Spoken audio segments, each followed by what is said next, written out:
Welcome to G20 Interfaith Forum podcast. I'm Marianna Richardson. And I'm Stuart Bird. We're here to talk about our wonderful Brasilia forum, and it was very significant. Last time we just did an overview about it, but during the next 3 or 4 episodes, we're going to be talking specifically about the content. And we're going to start today by talking about the different plenaries and what the plenaries were about and some of the key takeaways from these plenaries. In terms of the opening plenary, one of the big theme for this forum was to leave no one behind. And so the opening plenary was focused on towards an equitable world of promise and opportunity. Wow, what a wonderful theme, right? I mean, that's what everybody wants, is to have peace and equity throughout the world. Right. And so we had some amazing people talking about this. Of course, we want to also say how thankful we were for the help of the Brazilian government. We started with the Brazilian national anthem, which is so beautiful. What a gorgeous national anthem. And we also talked very specifically at the beginning from Flavio Pazzetto of the Brazil's G20 presidency's priorities. And that truly was a focus for the entire event, that we focused on what was important for Brazil in terms of what they feel G20 needs to look at. Then Cole Durham provided context on the G20 Interfaith Forum's history and our objectives. PARD, they were our partner, stressed the need for collaboration between governments, religious actors, and civil society. And then Catherine Marshall traced the journey of the G20 Interfaith Forum, which is always so wonderful for us to remember that this is a journey and hopefully we're constantly moving forward in that journey.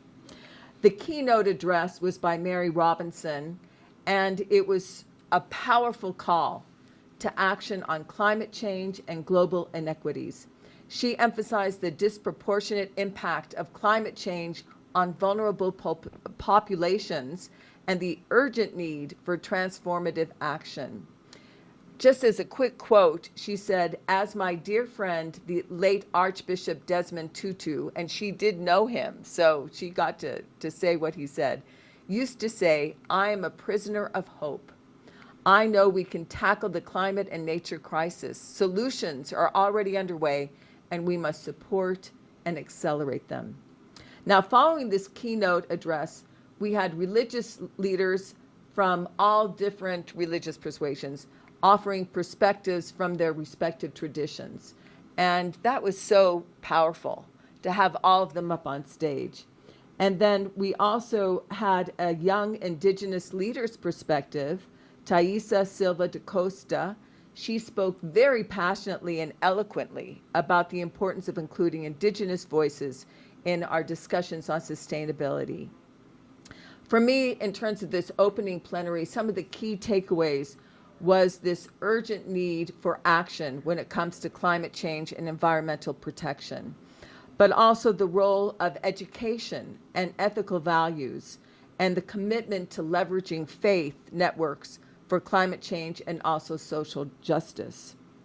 So that was kind of the beginning of this wonderful forum. I know you were there too, Stuart. Was there anything else that you would like to add? Well, I would just say that first plenary session, like you said, was filled with energy and hope.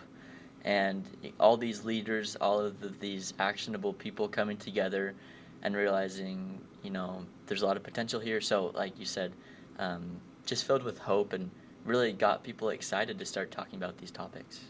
I agree.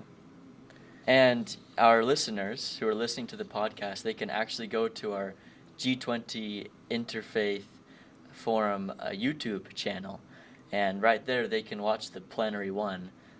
It's right there in the order of the program, so it's the first option. And all of the sessions that we're going to be talking about on this podcast are also on the YouTube. So we recommend that our listeners go and watch it and see what we're talking about.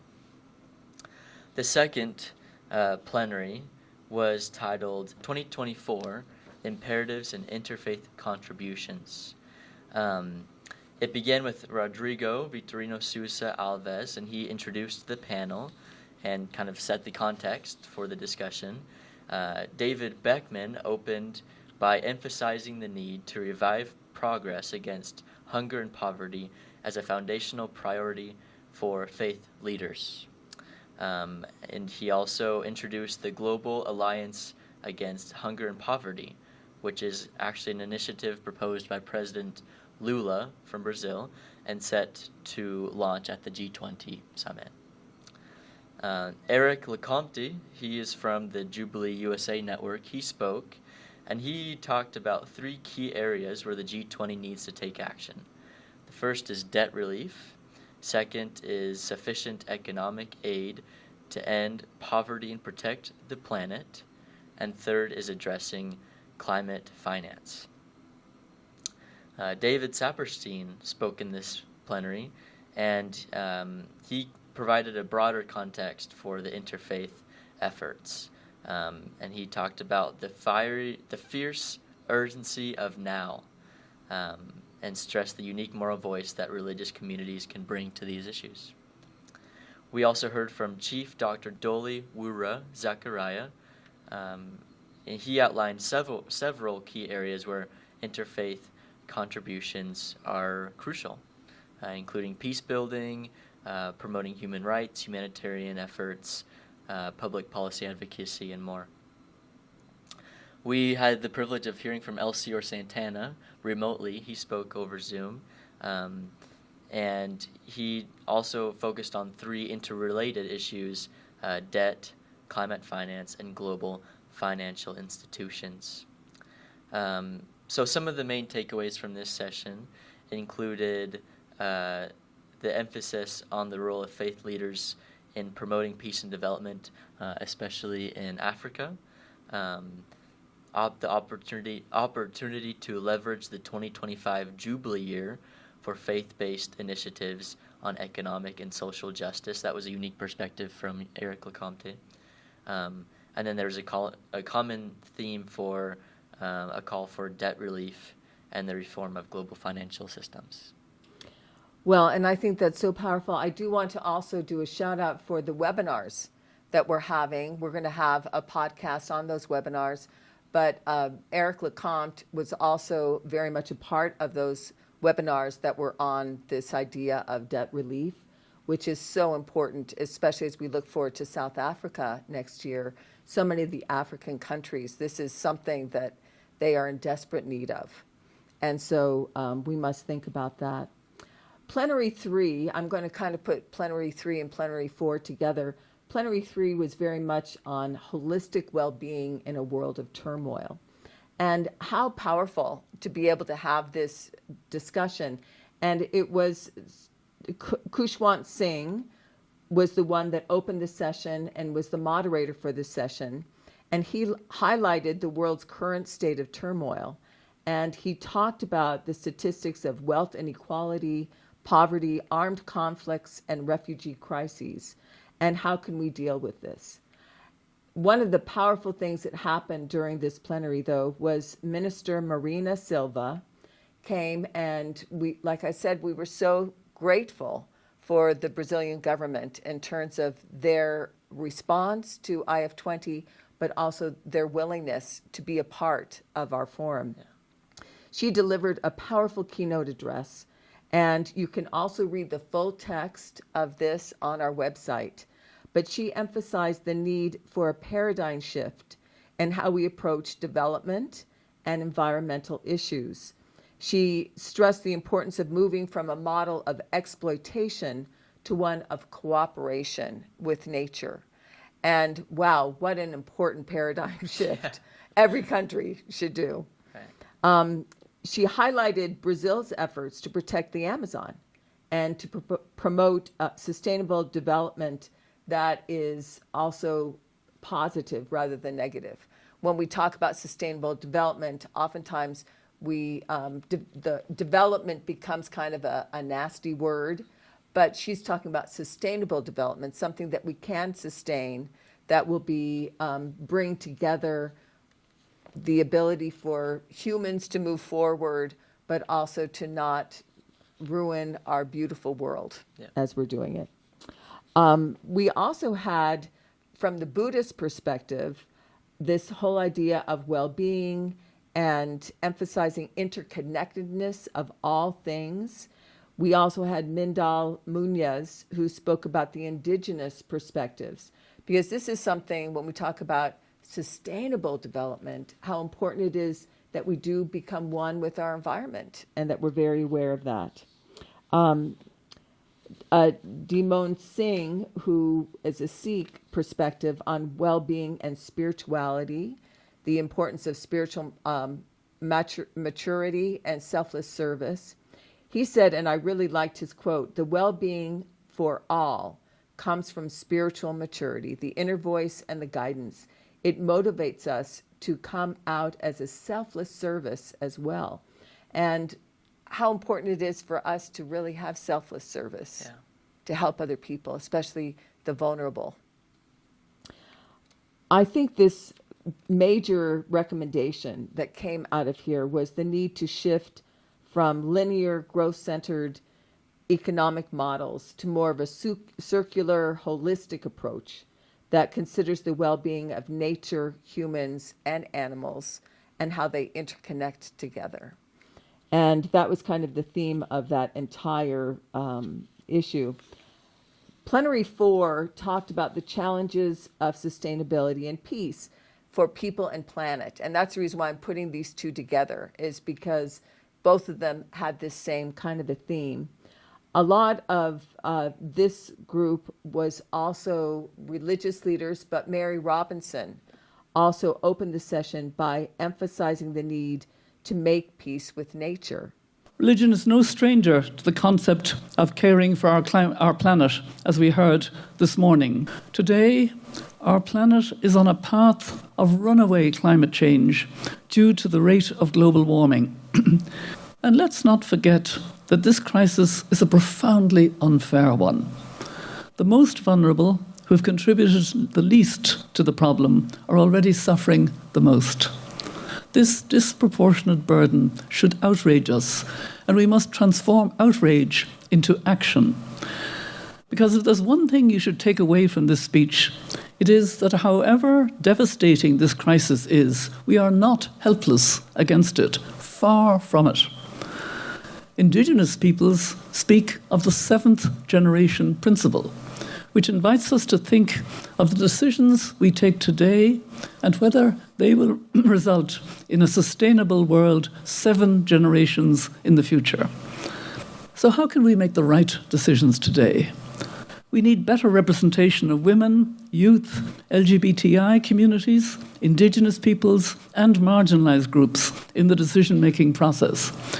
Above all, we need to encourage a sense of connection between all of us striving for that healthier, fairer, renewable, energy-powered world. And from world leaders, who are the ultimate decision makers on the global stage, we need long-view leadership. I call on world leaders to deliver the finance needed for nature and climate, which is the focus of COP29 this year. And let me end with very succinct words of Nelson Mandela. It always seems impossible until it is done. Obrigada. Thank you very much.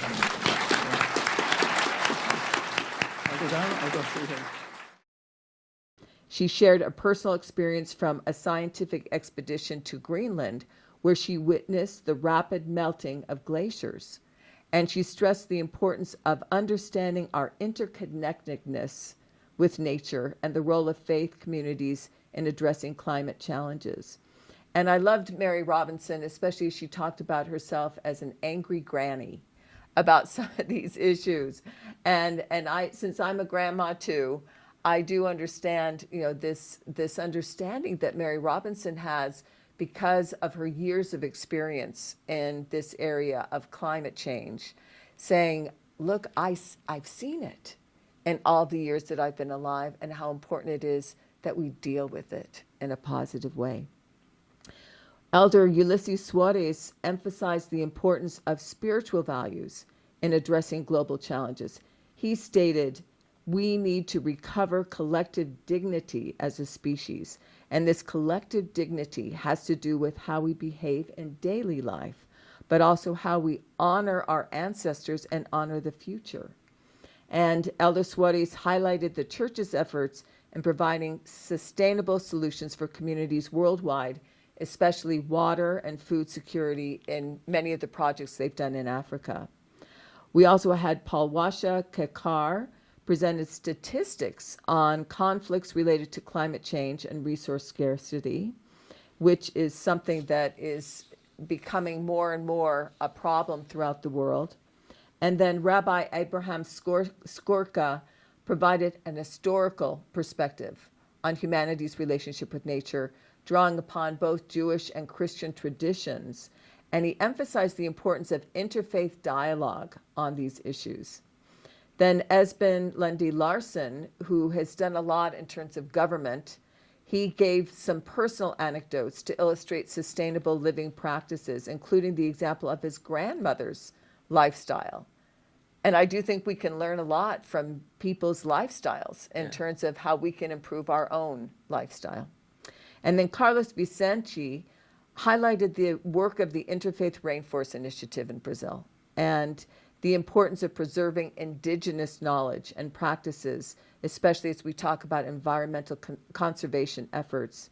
And then finally, His Excellency Metropolitan Emmanuel joined us with a video message where he emphasized the spiritual obligation of environmental stewardship.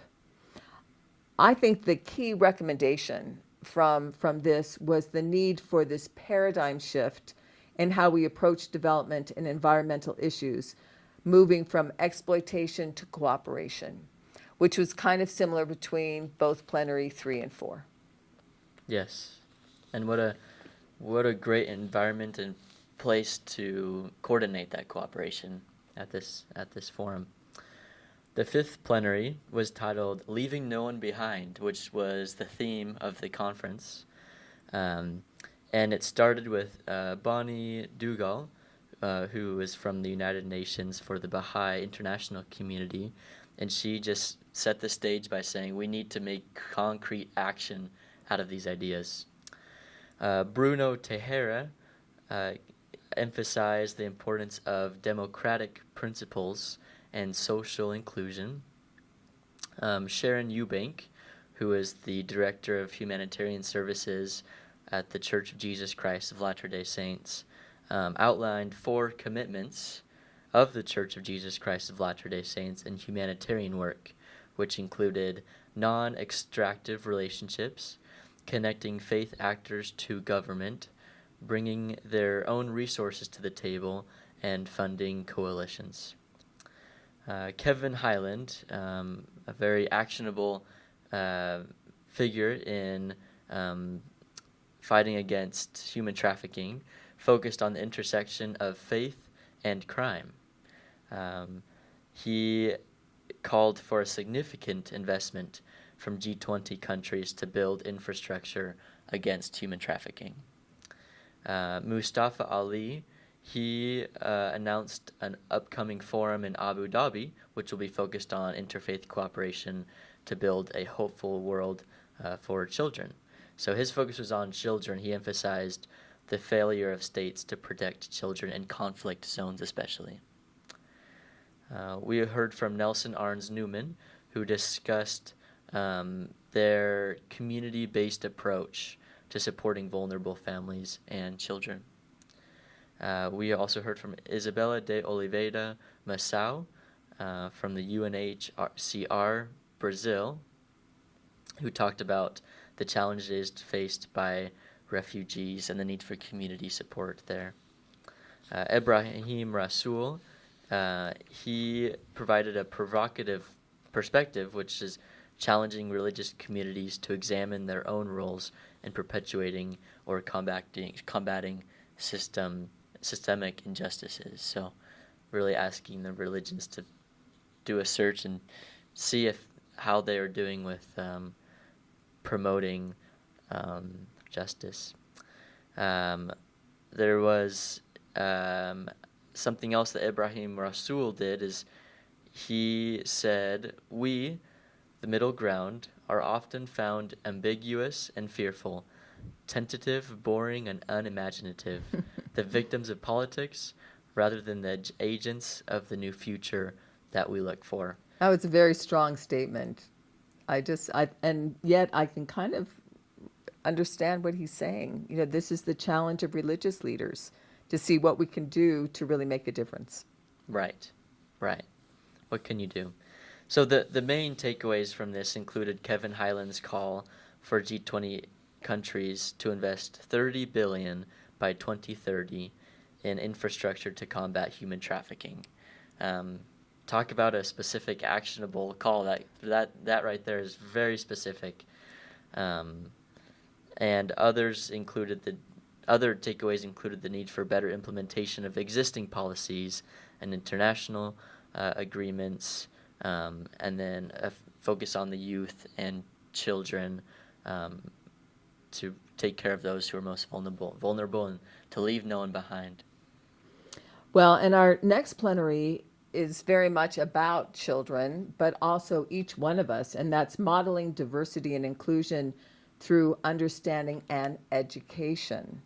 And I think oftentimes when we think about education, we think of that only for the young, but all of us need to be educated, especially when we're talking about diversity and inclusion.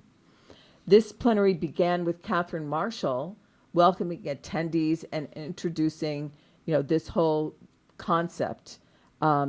She emphasized the critical role of education in promoting peace and understanding, especially in diverse communities. Peter Mandeville opened the discussion by sharing examples of USAID programs that integrate interfaith cooperation into development work. He described projects in Morocco and Indonesia that bring together different religious communities to achieve shared economic and humanitarian goals. And I'm really hoping that this is going to be the future of our world. Matthias Ho followed up this by presenting some of the amazing cross-cultural religious literacy programs that he's implementing in Indonesia, where he trains teachers to foster mutual understanding among students of different faiths.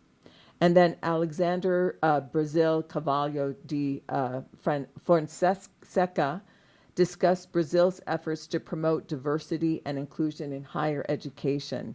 He too is a part of the Brazilian government specifically for colleges and universities. Ivo Pereira da Silva then explored the concept of secularism as a shield to protect religious freedoms rather than a sword against religion. And I love that symbol that he used. Ivo has used that before, but I think that's pretty powerful, using it as a shield, not a sword. And then Maria Lucia Uribe shared Arigato's international approach to ethics education for children, emphasizing the importance of challenging prejudices from an early age. I think all of us need that kind of education, where we stop having those prejudices that oftentimes we learn from the society around us. Some very specific recommendations and takeaways that came from this was, first, education plays a crucial role in fostering peace and understanding, but must be approached critically to avoid reinforcing prejudices. And that is definitely a balance that was talked about. I really enjoyed this plenary because it talked specifically about examples. So many of the people that were on this plenary discussion are people who are actually doing it, and they talked about their experiences. Early childhood education is vital for challenging prejudices and stereotypes before they become entrenched in individuals. And finally, interfaith initiatives should focus on shared humanity and dignity rather than attempting to erase all differences. So on the one hand, we need to understand people's differences, not erase them, but then we also must embrace other people's differences and see that as a positive rather than a negative. Yes, yes. And the next plenary was called the Concluding Fishbowl Discussion. So it was in the format of a fishbowl discussion. So all the other plenaries that we've talked about, they've had a panel of speakers who have all taken turns speaking, and then the last little few minutes of the session is reserved for the Q&A. In this fishbowl discussion, the participants in the audience, they share their reflections. So instead of having a panel, everyone takes turns, or volunteers stand up and share their reflections on the forum and also raise topics for further consideration. So the key themes that emerged include the need to translate forum discussions into concrete actions at local and national levels. So, well, we've talked about all these ideas. How do we make them happen now? The importance of including youth and marginalized voices in interfaith dialogues. Calls for faith communities to address climate change and environmental protection. The role of religious actors in promoting peace and reconciliation in conflict zones, and suggestions for improving implementation of policy recommendations from the forum. And that's this was a great discussion because we were able to see what the participants, what was going through their mind, and what needs to be continued to be addressed and what was addressed well. Well, our concluding session, also, we were so grateful for the Brazilian government to come. Gustavo Westman, who's head of the Special Advisory Office for International Affairs of the Brazilian presidency, and also Felipe Reis, Minister of the Brazilian Ministry of Foreign Affairs, both came, and they outlined the country's G20 priorities and plans for upcoming summits. And we are looking forward to the G20 Social, which I think is also an opportunity for us to do things with the Brazilian government during that time. Gustavo Westman also highlighted Brazil's commitment to social participation in the G20 process. This idea of the G20 Social is something new that's just happened in Brazil, and I do hope it continues forward with South Africa, that this idea of bringing civil societies together. Felipe Reis also spoke of Brazil's focus on addressing inequalities and sustainable development. This idea of the Global Food Alliance, trying to really deal with the issues of hunger, and which is something that we can fix. We really can. There was also a wonderful video message from Archbishop Makoba from South Africa. Like I said, we're already seeing this transition to the South African G20 presidency. And then Catherine Marshall summarized 5 key recommendations from the forum. So Cole Durham offered concluding reflections, and he used the metaphor like beating swords into plowshares to emphasize the forum's goals of transforming challenges into opportunities for positive change. So some of the action points that truly have come out is, number one, that we support Brazil's new forum for global input on G20 priorities. And we want to also advance the Alliance Against Hunger initiative that Brazil is putting forth, and that we develop proposals on debt relief, tax reform, and climate finance. And I would say, again, watch that webinar. You're going to see some very specific things that we are proposing that happens. And then we are also talking very specifically about this working group on human trafficking. When you talked about Kevin Highland, we're really wanting to take this on. And we really do think that this is also something that we can stop, that we can be an agent for change in the G20 world. And finally, organizing youth meetings connected to next year's forum in South Africa, that the youth definitely become involved in all of these issues that we're talking about, and then contribute to the ongoing development of these recommendations for the G20, that we bring in multiple voices and that we allow everyone to have a voice to be able to make a change in the world. Right, right. Yes, everything that was talked about in these plenaries, they can and should be done on the international level, the national level, the local level, and the personal level.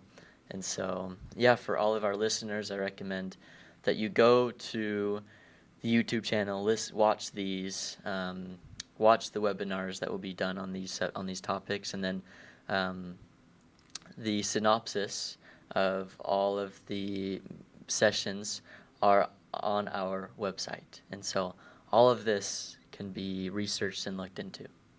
And some of the key speeches are also, the entire transcription can also be found on the website. Well, thank you for joining us today. I hope you see how wonderful this forum was and some of the key issues and recommendations that were made because of the forum. Thank you for joining us. Yes, thank you.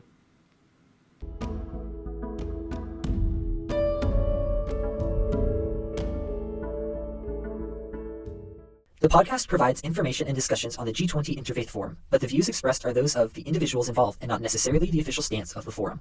The content is for general informational purposes only and should not be considered professional advice or expert recommendations. Listeners should exercise personal responsibility, seek professional guidance, and conduct further research when making decisions based on the podcast. The information shared may not always reflect the most current developments, and external links or resources are provided for additional information but are not endorsed or controlled by the podcast. By listening to the podcast, listeners acknowledge and accept these disclaimers. Please be aware that the content of this podcast may be subject to copyright. Unauthorized copy, distribution, and reproduction of any part of the podcast is prohibited.